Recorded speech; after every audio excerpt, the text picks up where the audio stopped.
একেই বলে কপালের নাম গোপাল। সকালবেলার বাদশারে তুই বিকালবেলার ফকির, আবার বিকালবেলার ফকির রে তুই সকালবেলার বাদশা। এরকম লোককথা বা শ্লোকগুলো আমাদের ছোটবেলা থেকে আমরা পড়ে শুনেছি, কিন্তু প্র্যাকটিক্যালি যদি আপনার দেখতে হয়, সেটা এই মুহূর্তে যে সকালবেলার বাদশারে তুই বিকালবেলার ফকির, এটা হচ্ছে শেখ হাসিনা। আর সকালবেলার ফকির তুই বিকালবেলার বাদশা, পরবর্তী সময় মহারাজা, এরপরে কিংডম অফ কিংডম, এই জিনিসগুলা ডক্টর মোহাম্মদ ইউনূসের সাথে যায়, একেই বলে চান কপাল।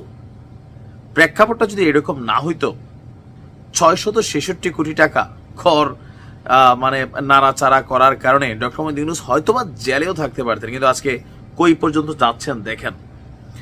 একদিকে ক্ষমতার মেয়াদটা আরেকটু বাড়ছে, পিনাকিদা সহ যারা একটা সাপোর্টিং শ্রেণী, তারা ডক্টর মোহাম্মদ ইউনূসকে জনগণের কাছে গ্রহণযোগ্য করানোর জন্য নির্বাচন হোক, নির্বাচন ছাড়া হোক, সামহাও এটার দীর্ঘতা বা ওনার মেয়াদের যেই স্থায়িত্ব সেটাকে আরো বড় করার জন্য নানানভাবে চেষ্টা করছেন। এর মাঝখানে আরো বেশ কিছু সুসংবাদ আসছে, শব্দটা একটু বড় হবে।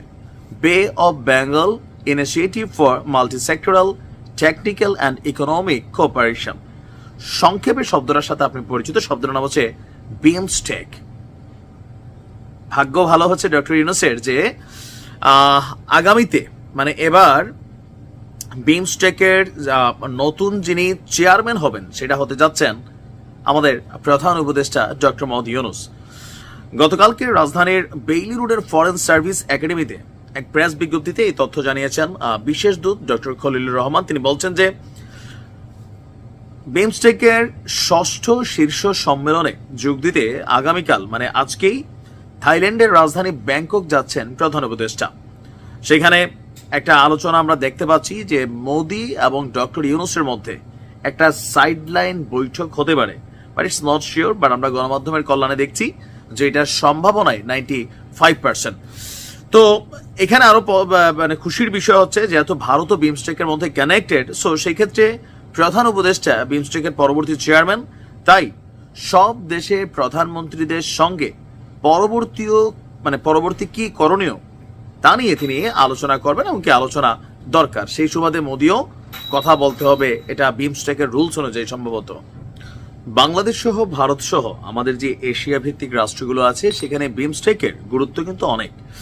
1997 সালের 6 জুন ব্যাংককে বাংলাদেশ, ভারত, শ্রীলঙ্কা এবং থাইল্যান্ডের পররাষ্ট্রমন্ত্রীর পর্যায়ের একটি বৈঠকে একটা নতুন আঞ্চলিক জোট সৃষ্টি করা হয়েছিল এবং সভায় অংশগ্রহণকারী মূল আলোচকদের দেশের নামের অদ্যাক্ষর অনুযায়ী এই জোটটির তৎকালীন প্রেক্ষাপটে নাম দেওয়া হয়েছিল। তো এখন এটা অর্থনৈতিক সহ তারপর বঙ্গোপসাগর অঞ্চলে বহুখাতীয় কারিগরি বিভিন্ন ধরনের প্রজেক্ট এবং কি ইস্যু নিয়ে কাজ করে। আর এটা দক্ষিণ এবং দক্ষিণ পূর্ব এশিয়ায় কয়েকটি দেশকে নিয়ে গঠিত একটি আঞ্চলিক জোট। এখন ভারতের সাথে বিষয়টা এই না যে অন্য কোন ইস্যুতে আলোচনা হবে, যেহেতু বিমস্টেকে যাবে, সো ভারত এখানে সবচেয়ে বড় স্টেক হোল্ডার।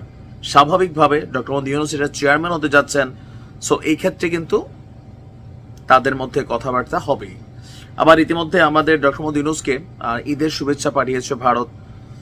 তো কেউ কেউ বলছেন যে বরফ গলতে শুরু করেছে, কেউ আবার এটা পছন্দ করছেন, কেউ অপছন্দ করছেন। তো সবকিছু মিলিয়ে মেয়াদও বাড়তে পারে।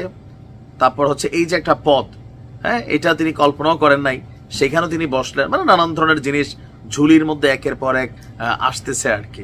এটাকে বলে চান কপাল। ভালো থাকুন।